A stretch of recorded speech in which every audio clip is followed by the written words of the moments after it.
प्यारी बहनों और मेरे इस्लामी भाइयों, आज का बयान सुनने से पहले अपने दिल को संभाल लीजिए, क्योंकि आज मैं आपको एक ऐसी हकीकत से आगाह करने जा रही हूँ जो शायद आपने कभी न सुनी हो और जिसे सुनकर आपका दिल कांप उठेगा, दिमाग चौंक जाएगा और रूह लरज जाएगी। आज हम बात करेंगे उन घरों की जहां नापाक कपड़े रखे जाते हैं, खास तौर पर वो कपड़े जो औरतें हैज या माहवारी की हालत में इस्तेमाल करती हैं और फिर उन्हें बिना धोए, बिना पाक किए घर के किसी कोने में रख देती हैं, अलमारी के निचले खाने में छुपा देती है या टोकरी में डालकर भूल जाती है। वो समझती हैं कि ये महज कपड़े हैं, लेकिन हकीकत ये है कि यही कपड़े घर में नहूसत और रूहानी आफात का दरवाजा बन जाते हैं। और आज मैं आपको बताने वाली हूँ उन 20 खतरनाक नुकसानात के बारे में जो ऐसे नापाक कपड़ों की वजह से हर उस घर में आते हैं जो इस गफलत का शिकार होता है। इसलिए आज का बयान आपके लिए सिर्फ खास नहीं बल्कि जरूरी है। मेरी प्यारी बहनों और मेरे इस्लामी भाइयों, अल्लाह का फरमान है, बेशक अल्लाह पाक है और पाकीज़गी को पसंद फरमाता है। और हमारे नबी ने फरमाया, सफाई आधा ईमान है। जब दीन हमें जाहिरी सफाई के साथ साथ बातिनी पाकीज़गी का हुक्म देता है, तो फिर सोचो वो नापाक कपड़े जो हैज या माहवारी के बाद बिना धोए रख दिए जाते हैं, वो सिर्फ एक कपड़ा नहीं होते, वो पूरे घर के सुकून पर असर डाल सकते हैं। क्या आपने कभी सोचा है कि इबादत के बावजूद दिल बेचैन क्यों है? रिज़्क़ के दरवाजे बंद क्यों हैं? रिश्ते कमजोर क्यों हो रहे हैं? बच्चों में बेबरकती क्यों आ गई है? तो रुकें, हो सकता है जवाब आपके घर के किसी कोने में पड़े उस नापाक कपड़े में छुपा हो। आज का बयान सुनकर आपकी आंखें खुल जाएंगी। हजरत ईसा अलैहिस्सलाम के जमाने में एक शख्स था जो दिन को रोजा रखता, पूरी रात नमाज पढ़ता, इबादत करता, हर वक्त तस्बीह करता, अपने आप को बहुत नेक और अल्लाह वाला समझता। लोग उसे वली मानते, उसके पास आकर दुआएं करवाते, उसके जुमले लिखकर अपने घरों में लगाते। उसका घर हर वक्त साफ होता, कमरे के अंदर जाए नमाज बिछी होती, दीवारों पर कुरानी आयात लिखी होती, हर कोने में खुशबू लगी होती, हर चीज बज़ाहिर पाकीज़गी और नूर से भरपूर नजर आती। लेकिन उस घर के एक कोने में ऐसी चीज छुपी होती जो उसकी तमाम इबादतों को बेअसर कर देती। उसकी बीवी जब हैज की हालत में होती तो जो कपड़े इस्तेमाल करती वो उन्हें बिना धोए, बिना धूप दिखाए एक पुरानी टोकरी में रख देती। वो टोकरी अक्सर पलंग के नीचे या कमरे के कोने में पड़ी रहती। कई दिन गुजर जाते, कपड़े सड़ने लगते, उनसे बदबू उठती, लेकिन वो शख्स इस गफलत से बेखबर रहता। उसे लगता कि इबादत ही सब कुछ है। यहाँ तक कि एक दिन हजरत ईसा अलैहिस्सलाम उस बस्ती में तशरीफ लाए। जब वो उसके दरवाजे पर पहुँचे तो अंदर जाने से रुक गए। फरमाया, इस घर से ऐसी नापाक बू आ रही है जो आसमान तक जाती है और फरिश्ते इस घर में दाखिल नहीं होते। वो शख्स फौरन बाहर आया और घबरा कर कहा, या नबी अल्लाह, मेरे घर में तो सब कुछ पाक है। हजरत ईसा अलैहिस्सलाम ने फरमाया, घर के अंदर कोई ऐसी चीज मौजूद है जो अल्लाह की रहमत को रोक रही है, जाओ और तलाश लो। जब उस शख्स ने पलंग के नीचे से टोकरी निकाली तो अंदर हैज के नापाक कपड़े मिले जो बदबू दे रहे थे और कई दिनों से पड़े थे। हजरत ईसा अलैहिस्सलाम ने फरमाया, यही वो नापाकी है जिसने तेरे घर से सुकून छीन लिया, बरकत खत्म कर दी और इबादतों को बेनूर बना दिया। ये हिकायत हमें बताती है कि अगर घर का एक कोना भी नापाक हो तो वो पूरे माहौल पर असर अंदाज होता है। और आज के दौर में शायद हम भी इसी गफलत का शिकार हैं। मेरी इस्लामी बहनों, कहते हैं एक दिन हजरत ईसा अलैहिस्सलाम का गुजर एक ऐसी बस्ती से हुआ जो वीरान पड़ी थी। न कोई सांस लेता इंसान, न कोई बोलती आवाज, न कोई चरचाहट, हर तरफ मुर्दा जिस्म बिखरे हुए थे। कोई गली में पड़ा था, कोई दरख्त के नीचे, कोई अपने दरवाजे पर और कुछ घरों के अंदर। मंजर ऐसा था कि रूह कांप जाए, आंखें सुन्न हो जाएं। हजरत ईसा अलैहिस्सलाम रुक गए, नजर दौड़ाई, गौर किया और दिल पर एक बोझ सा महसूस हुआ। सर उठाकर अल्लाह ताला से अर्ज किया, या बारी ताला, ये सब लोग एक साथ क्यों मर गए? आखिर किस अजाब की वजह से ये बस्ती उजड़ गई? अल्लाह ताला ने इरशाद फरमाया, इनमें से किसी एक मुर्दे को जिंदा करो, वो खुद बता देगा। हजरत ईसा अलैहिस्सलाम ने अल्लाह के हुक्म से एक मुर्दे को जिंदा किया। मुर्दे ने आंखें खोली, सांस लिया और थरथराती हुई आवाज में बोला, हम अल्लाह के नाफरमान बंदे थे, हमारे गुनाह हद से बढ़ चुके थे। हजरत ईसा अलैहिस्सलाम ने फरमाया, तुम्हारे गुनाहों में सबसे बड़ा गुनाह कौन सा था? मुर्दे ने रोते हुए जवाब दिया, हम नापाकी को मामूली समझते थे, हैज और जनाबत की हालत में नापाक कपड़े घरों में रख लेते थे, न पाक करते थे, न अहमियत देते थे। हमें लगता था कि ये कोई बड़ा गुनाह नहीं, मगर यही वो गफलत थी जिसने अल्लाह के अजाब को हमारे सिरों पर नाजिल कर दिया। तो मेरी बहनों, अगर एक पूरी बस्ती नापाकी को हल्का समझने पर हलाक हो सकती है, तो हम कैसे बेफिक्र हो सकते हैं? मेरी प्यारी बहनों, अब बात करते हैं उस पहली सजा की, उस पहले अजाब की जो उस घर पर नाजिल होता है जहां नापाक कपड़े, नापाक चीजें या हैजब जनाबत की हालत में इस्तेमाल होने वाले कपड़े धोए बगैर रख दिए जाते हैं। पहला अजाब ये है कि अल्लाह ताला उनके माल में से बरकत छीन लेते हैं। उनके पास दौलत तो होती है, मगर सुकून नहीं होता। दिल हमेशा बेचैन रहता है। हर वक्त दिल में एक बेकरारी, एक घबराहट, एक अनजानी सी उदासी महसूस होती है। न खाने में मजा, न नींद में सुकून, न रिश्तों में मोहब्बत। वो माल जो कभी खुशी का जरिया था, वही उनके लिए बोझ बन जाता है। हर चीज होने के बावजूद दिल मुतमिन नहीं होता, और यही वो पहला इशारा होता है कि इस घर में कोई ऐसी नापाकी छुपी है जो रब की रहमत को रोके बैठी है। मेरी प्यारी बहनों, एक दिन मेरे नबी के पास एक औरत आई। उसके चेहरे पर गम के आसार थे, आंखें नम थीं और लहजा टूटा हुआ था। उसने अर्ज किया, या रसूल अल्लाह, मेरे घर में बरकत नहीं रहती, रिज़्क आता है मगर चला जाता है, दिल बेचैन रहता है, इबादत में दिल नहीं लगता। मेरे नबी ने नरमी से पूछा, तुम्हारे घर में सफाई का क्या हाल है? वो बोली, मैं हर चीज साफ रखती हूँ। मेरे नबी ने फरमाया, क्या हैज के कपड़े पाक करती हो? वो खामोश हो गई। फिर मेरे नबी ने फरमाया, नापाकी अगर घर के किसी कोने में छुपी हो तो रहमत के दरवाजे बंद हो जाते हैं और शैतान वहां डेरे डाल लेता है। यही वो लम्हा था जब वो औरत रो पड़ी और सच्चे दिल से तौबा की, घर को पाक किया, और चंद ही दिनों में उसके घर में सुकून, बरकत और नूर वापस आने लगा। अब बात करते हैं दूसरे नुकसान की, दूसरे अजाब की। वो है घर में शैतानों का बसेरा।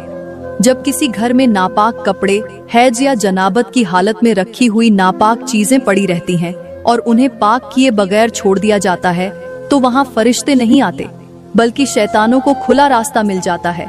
वही शैतान जो दिलों में वसवसे डालते हैं, मियाँ बीवी के दरमियान नफरत डालते हैं, बच्चों को नाफरमान बनाते हैं, रिज़्क में रुकावट पैदा करते हैं, इबादत से गफलत दिलाते हैं और सुकून को छीनकर घर में बेचैनी भर देते हैं। और ये सब कुछ उस वक्त शुरू होता है जब हम नापाकी को मामूली समझकर उसके साथ रहने लगते हैं। ये दूसरा नुकसान, दूसरा अजाब असल में घर के माहौल को जहरीला बना देता है।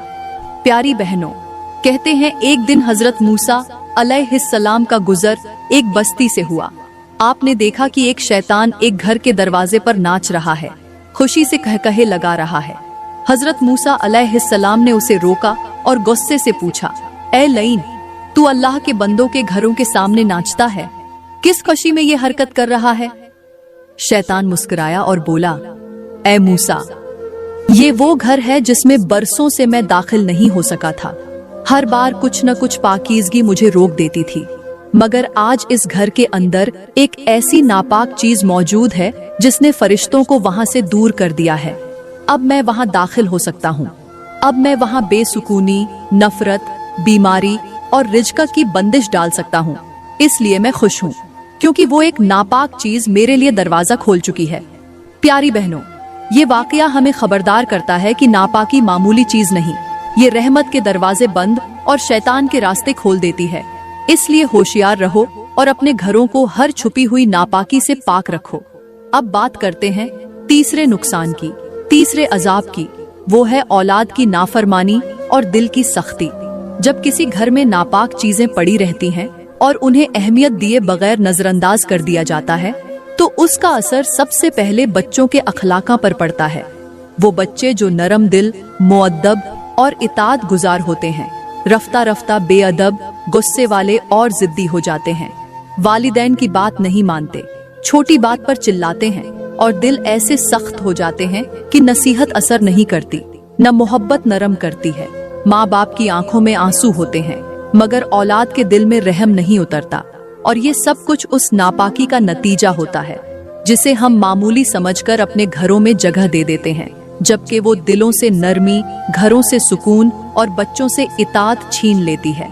अब बात करते हैं चौथे और पांचवें नुकसान की, चौथे और पांचवें अजाब की। चौथा अजाब ये है कि घर में बेवजह झगड़े और चीख ओ पुकार बढ़ जाती है।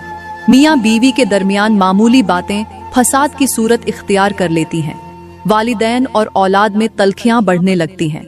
हर वक्त एक तनाव, एक बेचैनी घर की फिजा में छाई रहती है, जैसे किसी अनजाने बोझ ने सबके दिलों को जकड़ लिया हो। मोहब्बत दम तोड़ने लगती है और जुबानें झर उगलने लगती हैं, हालांकि कोई बड़ी वजह भी नहीं होती। और पांचवा अजाब ये है कि घर में बीमारियां खत्म होने का नाम नहीं लेती। दवा भी चलती है, दुआएं भी मांगी जाती हैं, लेकिन आराम नहीं आता। कभी बच्चों को बुखार, कभी बड़ों को कमजोरी, कभी अजीब सी बेहोशी, और डॉक्टर भी हैरान कि बीमारी की वजह क्या है। मगर असल वजह वो नापाक चीज होती है जो घर के किसी कोने में पड़ी होती है, जो सिर्फ जिस्म पर नहीं बल्कि रूह, रिज्क, रिश्ते और सेहत सब पर असर डालती है।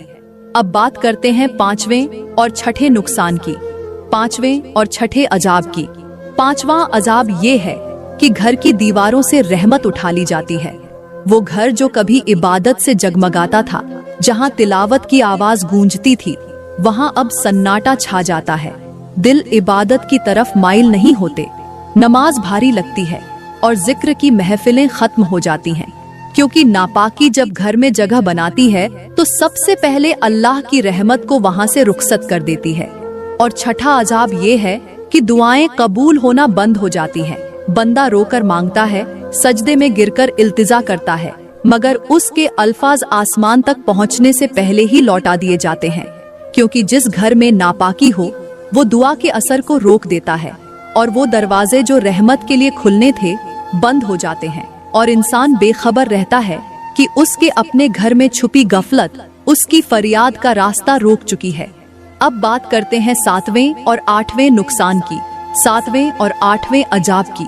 सातवां अजाब ये है कि घर में हर वक्त बेचैनी और घबराहट तारी रहती है। बगैर किसी वजह के दिल उदास रहते हैं, सांस में बोझ महसूस होता है, छोटे छोटे काम बड़े बन जाते हैं और हर फर्द दिल से थका थका सा महसूस करता है, जैसे कोई अनदेखे बोझ ने पूरे माहौल को जकड़ रखा हो। और आठवां अजाब ये है कि घर में रिज्क आकर भी बरकत से खाली हो जाता है। तनख्वाह पूरी आती है, कारोबार भी चलता है, लेकिन पैसा हाथ में रुकता नहीं, जरूरतें खत्म नहीं होती, चीजें जाया हो जाती हैं और हर वक्त एक तंगी का एहसास रहता है। ये सब उसी वक्त होता है जब घर के अंदर नापाकी को मामूली समझा जाए और वो नापाक चीज खामोशी से पूरे माहौल को अपनी लपेट में ले लेती है। अब बात करते हैं नौवें और दसवें नुकसान की, नौवें और दसवें अजाब की। नौवां अजाब ये है कि घर के अफराद के चेहरे से रौनक खत्म हो जाती है। वो चेहरे जो कभी हंसते थे, खुशी से चमकते थे, अब मुरझा जाते हैं। आंखों में थकन, पेशानी पर शिकन और जुबान पर शिकवा रहता है। न बच्चों के चेहरों पर चमक रहती है, न बड़ों की आंखों में सुकून, क्योंकि नापाकी अंदर ही अंदर नूर को खा जाती है। और दसवां अजाब ये है कि घर में मेहमान आना कम हो जाते हैं या आकर बेचैन हो जाते हैं। जो कभी घंटों बैठते थे अब जल्दी रुखसत हो जाते हैं। बातों में मजा नहीं रहता, दिल जल्द घबरा जाता है और मेहमान खुद को गैर महफूज सा महसूस करते हैं, क्योंकि नापाकी की मौजूदगी माहौल को भारी, दिलों को बोझिल और रूह को बेकरार कर देती है। 11वां नुकसान ये है कि ऐसे घरों में बच्चों का जहन कमजोर होने लगता है, याददाश्त पर असर पड़ता है। वो सबक जो एक बार में याद हो जाता था अब कई बार दोहराने पर भी समझ नहीं आता।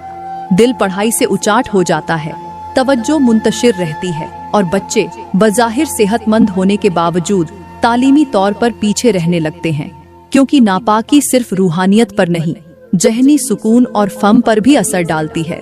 12वां नुकसान ये है कि ऐसे घरों में अचानक नुकसान होना शुरू हो जाता है। कभी चीजें खराब हो जाती हैं, कभी पैसा जाया हो जाता है, कभी हादसा पेश आ जाता है और इंसान हैरान होता है कि सब कुछ होते हुए भी ये मुसीबतें क्यों आ रही हैं। लेकिन असल वजह वो नापाकी होती है जो अल्लाह की हिफाजत को हटा देती है। 13वां नुकसान ये है कि ऐसे घरों में बुरे ख्वाब आना शुरू हो जाते हैं, बच्चे डर कर जाग जाते हैं, औरतें चीख कर उठती हैं और सुबह जहनी थकन के साथ होती है, क्योंकि नापाकी शैतानी असरात को खींच लाती है। 14वां नुकसान ये है कि ऐसे घरों में इबादत में दिल नहीं लगता, नमाज बोझ लगती है, तिलावत के दौरान गनूदगी आती है और जिक्र में तवज्जो नहीं रहती, क्योंकि नापाकी इंसान के दिल और दिमाग को इबादत से हटा देती है। 15वां नुकसान ये है कि ऐसे घरों में गईबत, झूठ और बदगुमानी आम हो जाती है, जुबान से झर निकलने लगता है और अफराद एक दूसरे के बारे में बदगुमान रहते हैं, क्योंकि नापाक माहौल जुबानों को भी बेकाबू कर देता है। 16वां नुकसान ये है कि ऐसे घरों में हसद और जलन बढ़ जाती है, भाई भाई से, बीवी शौहर से और बहन बहन से जलन करने लगती है, हर कामयाबी तकलीफ देने लगती है, क्योंकि नापाकी दिलों में नफरत का बीज बो देती है। 17वां नुकसान ये है कि ऐसे घरों में बरकत वाले वक्त जाया होने लगते हैं, फज्र का वक्त नींद में गुजर जाता है, मगरिब के बाद बेमकसद बातों में वक्त जाया होता है और पूरा दिन यूं ही निकल जाता है, क्योंकि नापाकी बरकत के औकात छीन लेती है। 18वां नुकसान ये है कि ऐसे घरों में अजीब सी बेवजनी और बोझलपन रहता है, न दिल को सुकून, न जिस्म को राहत, न नींद में मजा और न जागने में ताजगी, क्योंकि नापाकी माहौल को ऐसा जहरीला कर देती है कि हर लम्हा भारी लगता है। 19वां नुकसान ये है कि ऐसे घरों में नस्ल दर नस्ल बेसुकूनी मुंतकिल होने लगती है, बच्चों से लेकर बड़ों तक हर शख्स किसी न किसी उलझन, किसी न किसी बेइत्मीनानी में मुबतला होता है और ये सिलसिला जारी रहता है, क्योंकि नापाकी सिर्फ एक वक्त का नहीं, नस्लों पर असर डालती है। 20वां और आखिरी नुकसान ये है कि अल्लाह की रहमत ऐसे घरों से मुकम्मल तौर पर हटा ली जाती है, दुआएं लौटाई जाती हैं, फरिश्ते रास्ता बदल लेते हैं और शैतानों को मुकम्मल इख्तियार दे दिया जाता है कि वो इन घरों में जो चाहें करें, क्योंकि जब इंसान खुद अपने घर को पाक न रखे तो फिर रब की रहमत भी वहां टिकने को तैयार नहीं रहती। मेरी प्यारी बहनों, अब खुद सोचो, क्या ये सब निशानियां हमारे घरों में नहीं आ चुकी? कहीं हम भी तो उन घरों में शामिल नहीं हो गए जहां नापाकी को मामूली समझा जाता है? अगर हाँ, तो आज से तौबा करो और अपने घर को हर छुपी हुई नापाकी से पाक करो, ताकि रहमत वापस लौट आए। प्यारी बहनों और मेरे इस्लामी भाइयों, मैं उम्मीद करती हूँ कि आज का बयान आपके दिल को जरूर लगा होगा और आपको कुछ सीखने को मिला होगा। अगर आज की बातें आपको अच्छी लगी, दिल को छू गई हो, तो बराए करम वीडियो को लाइक करें, कमेंट में अपनी कीमती राय का इजहार जरूर करें और मजीद ऐसे ही बयानात सुनने के लिए हमारा YouTube चैनल सब्सक्राइब करना न भूलें। शुक्रिया।